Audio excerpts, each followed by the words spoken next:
It's Mazzy, welcome back. We're going to talk about the electric years of Miles Davis. We're going to talk about this box set, Miles Davis, the electric years, the Vinyl Me Please anthology. I'm going to do a little bit of a shootout. Again, I do very few shootouts. I'm not going to do a track by track deep dive. And what I'm going to do is do a comparison of just the records I have from Mobile Fidelity of the titles in this box. Now, this is the electric period, so I want to do a warning for people. You know, if you only know Miles Davis because of Kinda Blue or his the Prestige things he did in the late 50s into the early 60s, the records with Columbia, you should take a listen to these. These are from 1969 to about 1975. And these are some special records, but it is a style and it is a very sort of kinetic, fusion-based punch to these records. So I advise you listen to these records, stream them, or check out some maybe less expensive copies before you go all in on a box like this. I'm not a member of Vinyl Me Please. I pick and choose when I get it, so I do pay slightly more, a premium, when I buy records from them. So I think they do a good service. Now, these are cut by Ryan K. Smith. These are from copy tapes. These are all analog from 1-to-1 copy tapes from Columbia Vaults, which is rare these days because, as we know, with the records from Mobile Fidelity, they have a DSD stat. I find the Mobile Fidelity versions of almost all the records far better than the Columbia originals or the Columbia reissues from the later period, except again for Kinda Blue. But we're not talking about that record now. We're starting with Silent Way. Lovely slip box. These are glossy rather than matte like the original records of these, and it's a nice presentation. Just like all of the Vinyl Me Please anthologies, there's a booklet which has a wonderful essay by Ben Ratliff, and these are the titles included. And again, this is a wonderful immersive experience on the electronic years of Miles Davis. So I recommend you check this music out. This is the period of time. I only saw Miles once, and that was in 1973 at Stanford University, Frost Amphitheater, opening up for the New Riders of the Purple Sage, doing one piece. And recently, in the last several years, somebody sent me a recording of that from Stanford University's archive. So we're going to dive into these records. I'm going to listen to them over the next several days, and I'll come back and just give you my take on them. So I'm excited to jump in on this period because it's a funky, fusion-y period of Miles Davis that can be very rewarding if that kind of music appeals to you. So I'll see you after this. So before I get into an audio comparison of the titles I have both on Mobile Fidelity and the new Vinyl Me Please versions, I want to show you some comparisons of the cover. Now again, these are the electric years of Vinyl Me Please anthology, and then I had the Mobile Fidelity versions. Now this is a period that isn't for everybody. So I really highly recommend, as I said at the top of this video, that you should listen to this music, stream it, or check it out first before you invest in a box like this of this period of Miles. It can be very rewarding. It can be very intense for some. It depends on where you're coming from in your jazz experience. Obviously, it's is more rock-based fusion records, but I'll start out with the Mobile Fidelity in Silent Way and the Vinyl Me Please Silent Way. If you look at the cover, aside from the masthead, which we all agree we're not big fans of, this is a 33 version. This is, as said, my favorite Miles Davis album. This is the new Vinyl Me Please. It's got a glossier cover. It's a softer. It's not as sharp, definitely.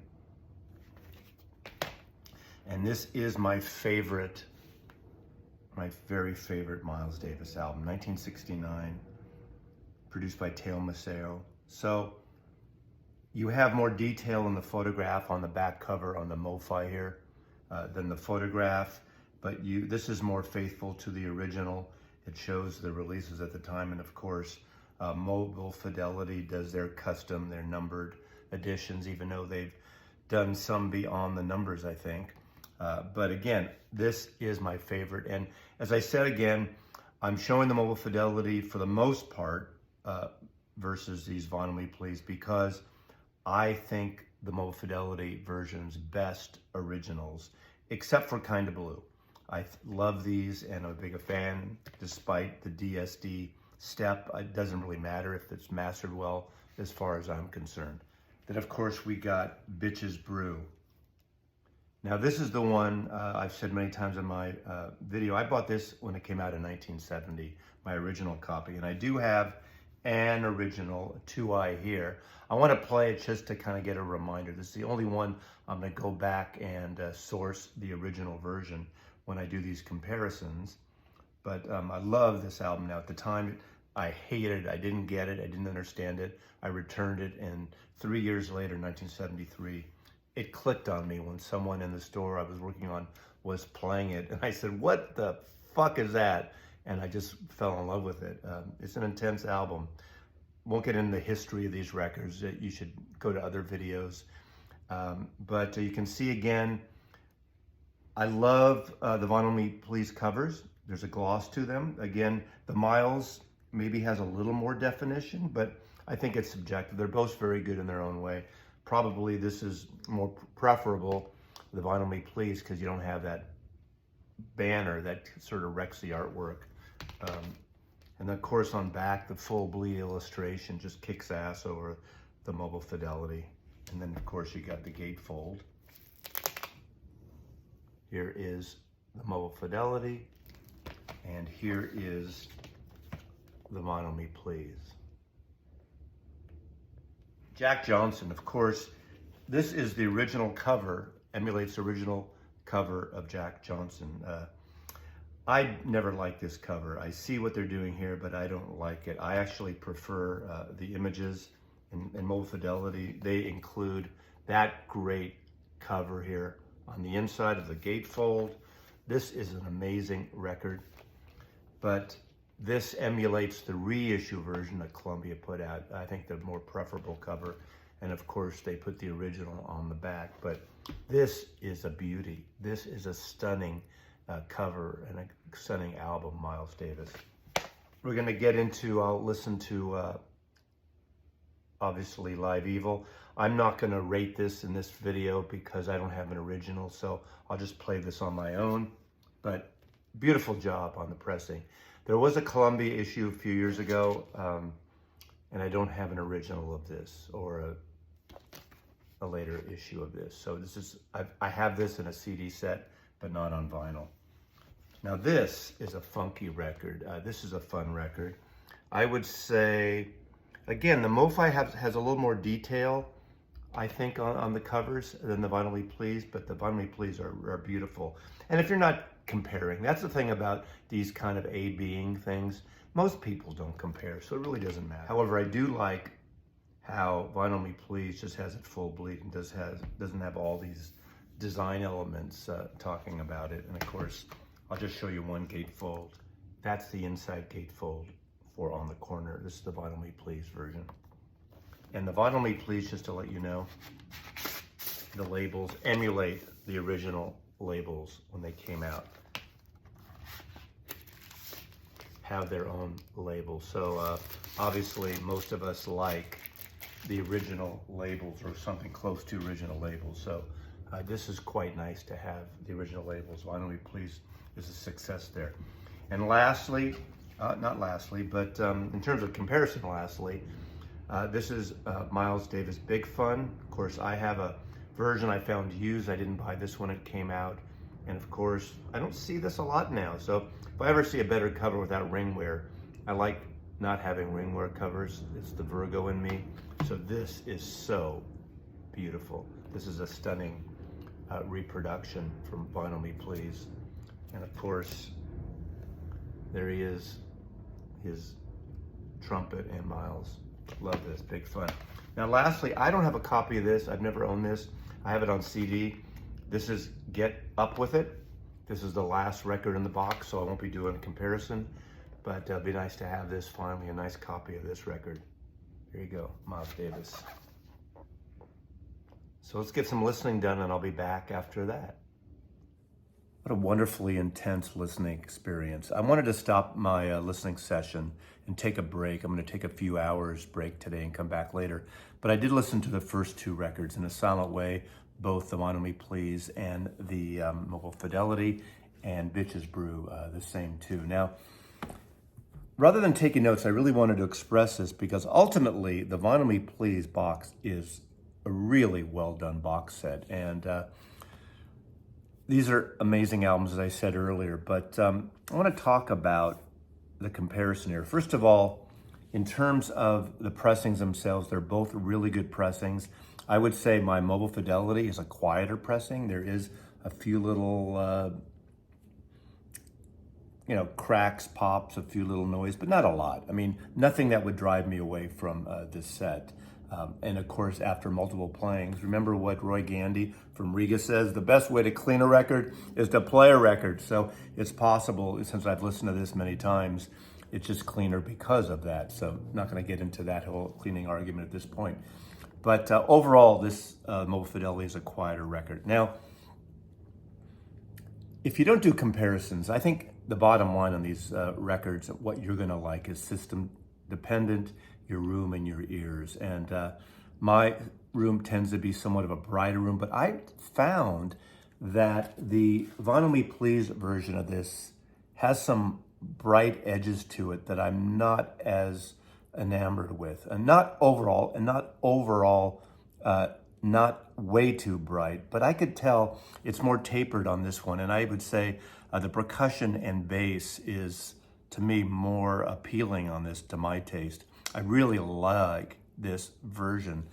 This one I enjoyed quite a bit. I would say I think there's more clarity between the instruments in this.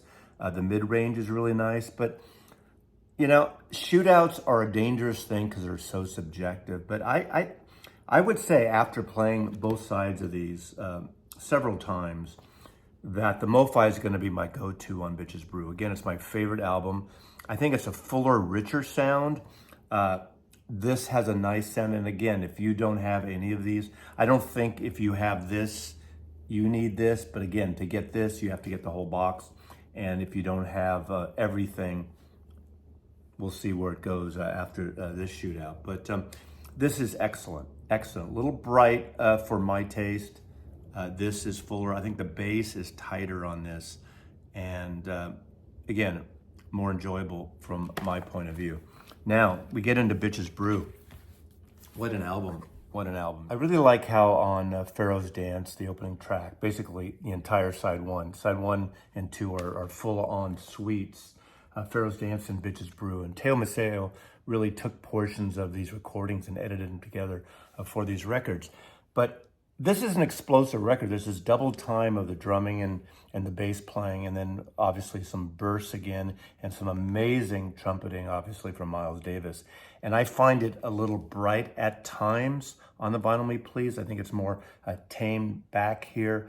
And I think the groove, I like the way the groove goes when it really gets into this jammy stuff on the Mobile Fidelity version.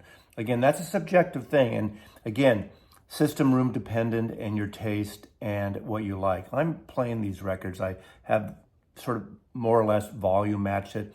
I like cranking this one more. I think cranking the Mobile Fidelity is more desirable in my room than this one. I mean, they're about the same, I think. This one might need to be, burst up a little bit. So someone would say that probably means it's more dynamic. I don't think that's the case. Again, sometimes there's more separation here, and you probably notice that better on headphones. I don't use headphones at all, but all in all, I'm giving again the Mobile Fidelity a slight edge. I will play both more, but this is a very percussive album, and it's a very jammy album and a very kind of, Twilight Zone, Outer Limits kind of just space jazz rock fusion going in here. And there's just really a wonderful take on this. And again, the difference between Krieg and Ryan, I really hear the difference in both these first two records that I've previewed. I almost forgot how great this album is. This is a great rock and roll record, especially side one, Right Off, Miles Davis. This is his closest he's done to a rock album, at least in the studio. Obviously, he's done a lot of crazy, cool-ass stuff during these period of these electric records. But this one, side one of this record. Now, the Vinyl Me Please version is more brash and more in your face. And I think that suits this music much, much better. The MoFi is a little, maybe rolled off a little tame in terms of the brashness. Now, what I love about this, John McLaughlin's guitar playing on the left channel, he's doing these just chords. I mean, they're almost like proto-punk in a way, just rock and roll, slashy, dirty things. And it's not dainty, it's not subtle at all. And on the right, you have the drumming by Billy Cobham and Michael Henderson's Fender bass together there. But just these like slash chords. It's brighter here, but the brightness on the Vinyl Me Please works so much more better. This is tamed. This is a polite version, and this record is anything but that. It shouldn't be a polite record. And so in this case, I give the win, and maybe by a larger margin than the other two in a way, but side one especially. Side two, I think, is a little closer, more nuanced between the two. You don't notice the brightness on the Vinyl Me Please on this album like I did on those first two records, but this is such a great record. And again, if you are a rock fan, you like kind of brashy, loud rock, side one of this album. Either way, even if you're not getting the box, get a copy of Jack Johnson because it kills. And this is a smoky, intense version of it. I don't remember it being so brash, but again, I think it suits the material more than this version. On the corner, it's just fun artwork here on this one. I want to start at the end of side one because there's a track on here that I always like, Black Satin, and it's probably the closest he has to a commercial, at least in this period, a commercial single. Now, I don't think it was a single. I don't think there's any singles off these albums, but it's a short song. It's got a repetitive sort of groove and I wouldn't say melody, but a hook to it, which is really nice. But it starts with this very percussive tabla and an Indian drone, which kind of, it almost seems like an interlude or a preface to the upbeat track on this album, the rest of that song actually. This is an interesting album because this is probably one of his more funky albums, studio albums, very influenced by Sly Stone, but there's also a lot of avant-garde out there, free jazz in a way of Ornette Coleman, even Stockhausen things. So it's, I haven't used the word obtuse in this video yet, so there is that as well. Now, in terms of the two pressing, I quite like this record. It's not one of my top Miles Davis records. It's very frenetic and very in your face. And the Vinyl Me Please, I'm realizing what I'm finding with the Vinyl Me Please records, and I'm really curious other people's opinion. They're cut hotter to me than the Mobile Fidelity, and sometimes it suits the material and sometimes it doesn't. I think here it could go either way. I think I prefer cutting off a little the highs on here, not to take away everything. It's not muffled at all, like I felt a little bit MoFi's Jack Johnson was in comparison to the Vinyl Me Please. But I like it. I think it suits the music, at least for my taste on that. Hot record, of course, when you get into the brass, the trumpets, on, that is where you hear it more. And that's where it, it jumps out at you. But again, I think I'm going to give a little edge to the MoFi in this case. But again, if I didn't have the MoFi, I would put this on and really, really enjoy it. Lastly, I'm going to close out with Big Fun, 1974 release. This is a different comparison completely because I don't have a MoFi. I don't think MoFi did this record, but I have an original used copy that I bought, which unfortunately is quite noisy. Basically, the sound of the record reflects the ring wear on this copy, so I need to get another copy of this. This is a fun record. This is, again, a lot of groove to this record. There's some wonderful tambura and Eastern sounds on here, but incredible, like tight bass playing on this record by Harvey Brooks, who played like with, Super Session and a lot of the East Coast musicians, Al Cooper, a lot of projects he worked on.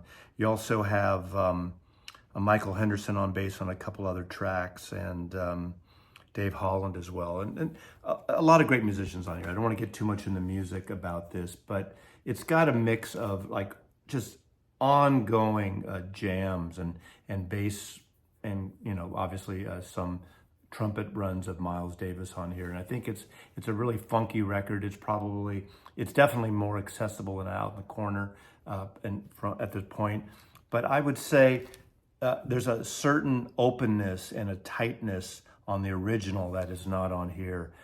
This, again, is brighter. I think, I don't know if they cut it hot or bright, but I'm thinking overall, the Vinyl Me Please series, as great as they are, and they're really good, when you compare them to some of the MoFi, not all, as I said, and even this original, they're hotter, they're brighter. So it just really depends. Now, I don't have tone controls in my system, and in closing, let me give you a little details of where I'm coming from. I have a Hegel H390 receiver.